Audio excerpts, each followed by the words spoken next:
안녕하세요, 청취자분. 오늘은 저희가 사주 아침 부흥양식이라는 자료를 좀 깊이 들여다보려고 합니다. 사도행전에 나타난 그리스도의 부활하고 또 승천, 이 두 가지 핵심적인 측면을 중심으로 그 의미를 파헤쳐 볼 텐데요. 네, 반갑습니다. 이 자료가 사도행전을 보면서 강조하는 게 그리스도께서 그냥 과거의 인물이 아니라는 거죠. 부활 안에서 그리고 승천 안에서 지금도 살아 활동하시는 분이라는 걸 보여주거든요.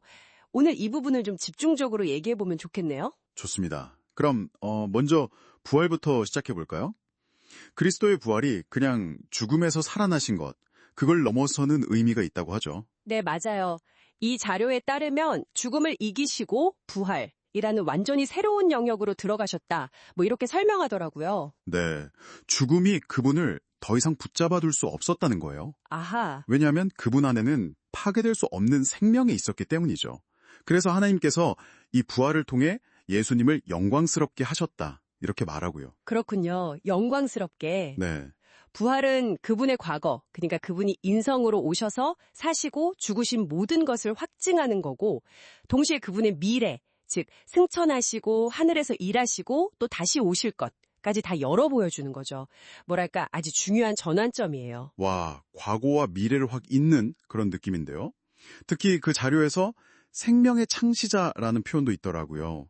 아르케고스던가요? 네, 아르케고스. 이게 그냥 생명의 시작점이다 이런 뜻보다는 우리를 생명으로 이끄시는 선구자, 개척자 이런 의미가 더 강해요. 아, 선구자, 개척자. 네, 생명의 근원이시니까 그분을 통해서 생명이 막 흘러나오는 거죠. 부활하시고 나서 제자들에게 나타나신 것도 있잖아요. 40일 동안. 네네, 있었죠. 그것도 그냥 보여주신 게 아니라 눈에 보이지 않는 그분의 임재를 누리도록 제자들을 훈련시키려는 목적이 있었다는 거죠. 하나님의 경륜 안에서요. 아, 하나님의 경륜. 그게 구체적으로 어떤 의미로 쓰인 건가요? 아, 네. 경륜이라는 말은 하나님의 목적을 이루시기 위한 그분의 계획이나 어떤 행정, 방침 같은 거를 의미한다고 보면 될 것 같아요. 계획이나 행정. 알겠습니다. 네네. 그런 큰 그림 안에서 이해해야 한다는 거죠. 그렇군요. 그럼 부활이 이렇게 생명과 새로운 시작에 관한 거라면 승천은 또 좀 다른 차원이겠네요. 바로 그분의 위치와 권위 문제라고 하던데요. 정확합니다. 부활이 생명의 문제라면 승천은 위치와 권위의 문제예요. 하늘로 올라가심으로써 이제 하늘에서 하나님의 행정, 즉 그 경륜을 집행하시는 새로운 단계로 들어가셨다는 거죠. 새로운 단계. 네. 그래서 하나님께서 승천 안에서 그분을 높여서 주님과 그리스도가 되게 하셨다고 말씀하죠. 주님과 그리스도. 이 두 호칭에도 분명 특별한 의미가 담겨 있겠네요. 물론이죠. 주님은 만물을 소유하신 권위, 그러니까 통치권을 의미하고요.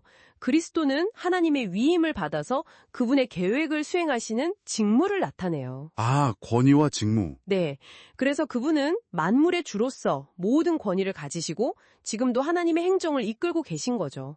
또 영도자라는 표현도 쓰는데 이것도 아르케고스예요. 아, 같은 단어군요. 네, 같은 단어지만 여기서는 사람들이 구원받을 수 있도록 환경을 주권적으로 만들어 가시는 분, 그런 의미로 쓰였어요. 그렇군요.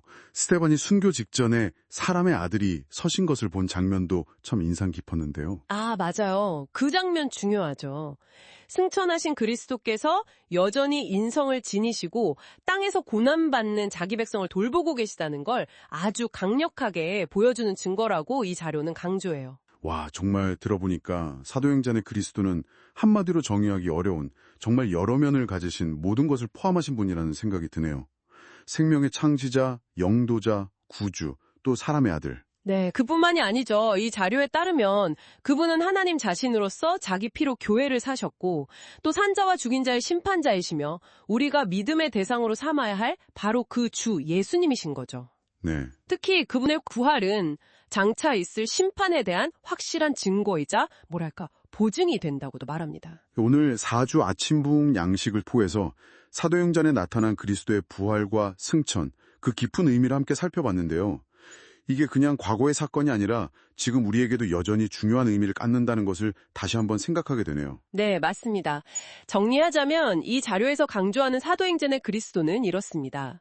부활 안에서는 생명을 주시고 죽음을 이기신 분, 그리고 승천 안에서는 만물의 주와 그리스도로서 모든 권위를 가지고 하나님의 경륜을 집행하시면서 자기 백성을 돌보시는 분, 이 모든 것을 포함하신 그리스도, 바로 그분이 하나님 계획의 중심이다. 이것이 이 자료의 핵심 메시지라고 할 수 있겠습니다.